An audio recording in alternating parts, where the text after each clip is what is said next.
Hello everyone. In today's class, we are going to see some of the most important concepts and fundamentals of the statistics. Because this subject exists because there are certain parts that are uncertain in the data that we're analyzing and checking. So how do we measure the variability of this data? Well, there are various approaches, and we're going to see the most important and used ones. So the simplest way to do that is through the range. So let's see range. In this part, for example, if we have some order data of the form 1, 1, 2, 2, 5, 5, 10, and 11, the range simply the difference between the last term and the first term. In this case, range will be equal to 11 minus 1 equal to 10.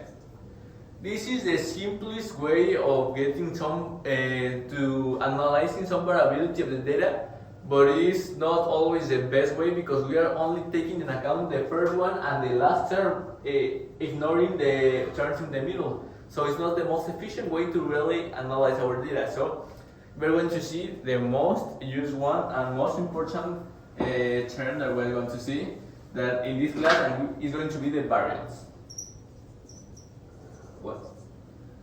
Let me first write the equation and then explain how the variance work. So here you have a square is equal to the sum of the value xi minus the average square of n minus 1. Well, this is the general equation for the variance. What does this mean? That, for example, in case we have a data of this form, this is going to be xi is going to represent every value here. So, for example, this, and this as summation over all these values. So here we are going to have the mean that, for example, if we analyze it, is going to be like 4.1. And for the variance, we're going to only, for example, the first part is going to be 1 minus 4.1 squared over, well, we can put it at the end, and then plus again 1 blah, blah, 2 minus 4.1 squared, and so on. All of these over the number of values 1, 2, 3, 4, 5, 6, 7 minus 1, 7 minus 1. This is going to give us the variance. And this is a much robust and better way to get the variations in our data because this takes into account every value inside of our set of data. Now, why squared? Why can it only be like this part? Well, it is squared because it will only give a non-negative values. This means if we take out this part, and for example, here instead of having all of them positive, we have like 1, minus 1, plus 2, and so on. These values are going to start trying to eliminate between them, and it's going to be not so good because at the end, if we have like a very random set of data and we sum all of this, by probability this is going to be more approximately to 0 than any other value. So at the end, our information that we are looking for variations is going to be lost. Now, there is some importance in this n minus 1 value right there than here, because if we want to get the value of this is the sample variance, but the population variance is different. We give it with this symbol, and the first part is equal, but here we use the average of the total population as we already seen, and here the most difference is over n. Why over n? Why not both of them equal? Well, there is an explanation for this, and it's because we usually, when we are dealing with set of data and analysis and research, we don't always know the average population. This is a value that we are trying to get conclusion from the sample, but we don't have it.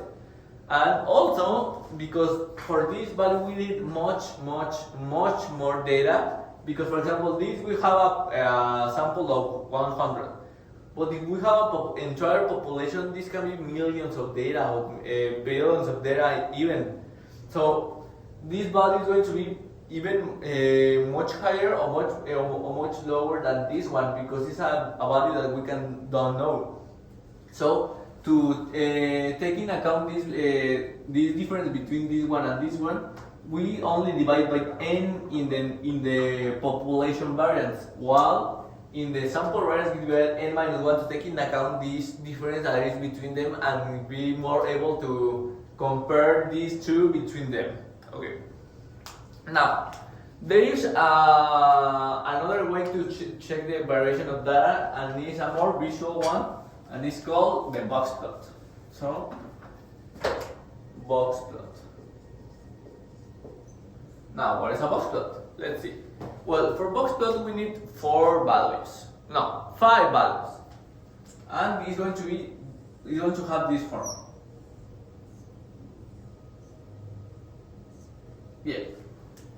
The 5 values are the smallest value of xi, which is going to be represented here.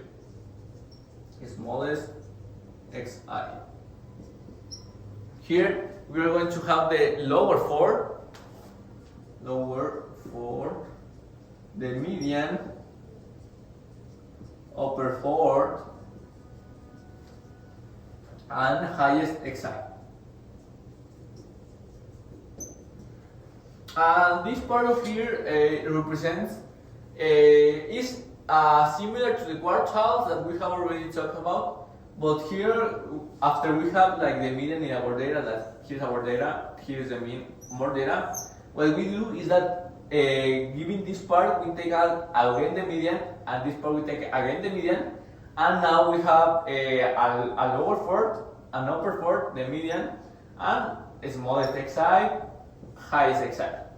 This is a more visual way to analyze our data, and it's more useful because we can, like example, we have different sets of data, and we can to compare them visually to check like the median, how this is comparing variability, and all of that kind. We can put the box plots together and check out these values. So thank you for watching this video, and this is all for the class today. I hope it helped you in your class.